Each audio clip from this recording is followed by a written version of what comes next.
Hey guys, I want to take just a minute, talk about the A3500.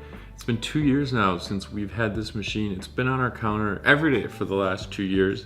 Time out, I've been watching Lenny edit this video and I think that he's not making it quite clear enough how excellent this machine is.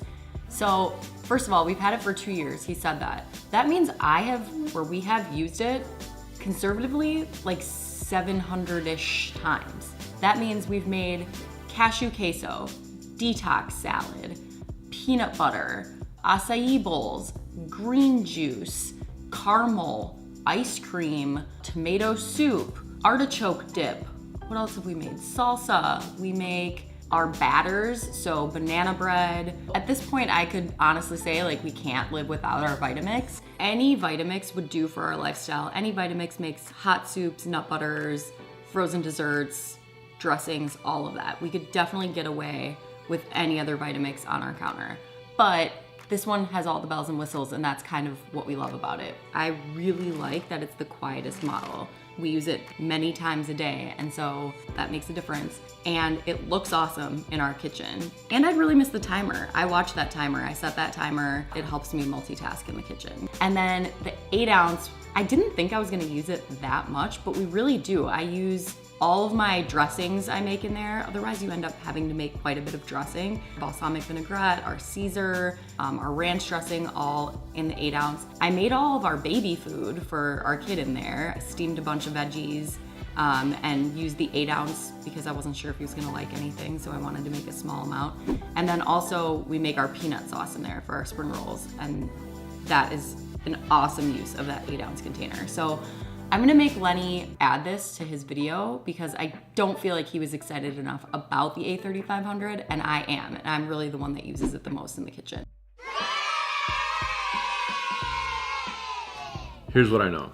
The touch buttons, touch on off, touch pulse, they're really good. They haven't been anything but responsive and surprisingly durable. They even respond if there's a drop of water on there. And that goes for program buttons as well as the plus and minus, so increase the count and decrease the count. And that also makes the front of the A3500 pretty easy to clean. It's just kind of one swipe, especially if you compare it to its predecessor, the Pro 750. There's more cracks and crevices in between the switches, so really easy to clean. The only thing I would say is for demonstration purposes, if you're using this thing backwards, if you have it in front of you like this and you're kind of doing this, it's a little tougher to do than just kind of pulling the switches. So if you've seen any of our videos and it's like, it doesn't really work, well, that's because there's nothing to feel. So this is not good if you have any visual impairment. If you're an individual with visual disabilities, this is not a good fit for you. Like on a keyboard where there's a little scratch so you know where the D or the K is, I think. None of that here. Noise, this is still the quietest machine that we've ever had. I've been appreciating the responsive programming, the ability for the machine to recognize what containers on it. If you're making hot soup or our queso, for example, and you put the low profile 64 ounce container and you hit the soup setting, it's gonna say 5.5 minutes. But if you put the 48 ounce container, pop it on, it'll say the soup setting is gonna take 7.5 minutes. And then if you put the 8 ounce container, the little bowl on here, it's gonna say, no, we don't do soup setting with this container because there's no vent. So I can definitely appreciate the responsive programs to the container that's on this machine. The variable speed dial, I've really gotten to become fond of the variable speed dial. So this is a never ending, I don't know really how you describe, continuous flow. So it's not a mechanical control of the variable speeds, it's actually digital. So you could spin this forever, and when you turn it back on, it'll be at 1. You can feel some, so it's not just a free flowing, it's kind of like a brrr, brrr. It's really easy to use, especially in the mornings, for example, when we're making green juice. Start it on 1 for a few seconds, let it kind of catch everything, pull everything down, and then I just flick it to 10. Also nice, I appreciate the counting up when you're just using variable speed to tell you how long you've been blending. I know with our green juice, we make it for about 1 minute and 20 seconds to really get everything mixed. And so I'll head over to the sink and wash a dish or two, look over my shoulder, 1 minute and 20 seconds. Okay, now it's time to go back down to 1 to slow things down, to get some of those air bubbles out. We're good to go. And then also the countdown timer. So if you're using a program, the smoothie setting or a soup setting, it's nice to know, okay, it's been running for a long time. We only have a minute left. It's kind of a nice little status update. Like if you're waiting for the train and you see, oh, there's a train coming in 2 minutes, it's just kind of reassuring to know that the wait is ending soon. I will say there was some initial resistance to the clear lid because it's a different material than the rubber lid from its predecessor.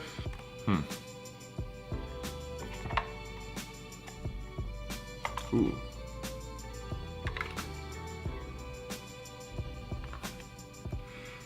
Okay. All right.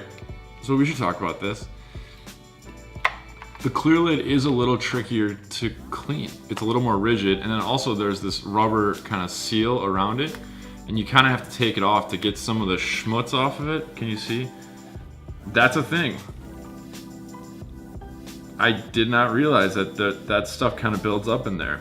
Not ideal, but I have gotten fond of the click, and so has our little guy. He likes taking the container and going click. You can see this container is not completely shiny new like a lot of the machines that we show in demo. That's because this has gotten 2 years of daily or multiple times a day use. They get like this. In another video, we'll show how to kind of get this off, but if you want to avoid some of this cloudy buildup, make sure to dry your container after you clean it immediately every time. If someone took away this machine, they were like, yeah, we're taking away your Ascent and we're putting a classic machine on your counter, here's what I would miss.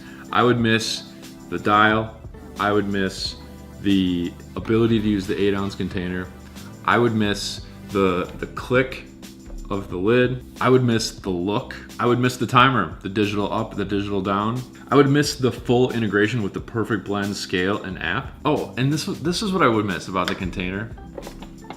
See this thing, this little notch? This was brought to our attention when we first saw this thing like 2.5 years ago. I was like, yeah, this container's new. It's got the clear lid, it's got the click, and it's got this notch. This notch is new and it's exclusive to these Ascent Series Smart System containers. It makes for a smoother pour, a smoother flow. Can you see this right here? It's a little thing, but I would miss that if someone took away my Ascent Series and threw a classic back on my counter. And if you appreciate videos like this, updates about machines 2 years later, hit that thumbs up button, subscribe to our channel if you haven't already.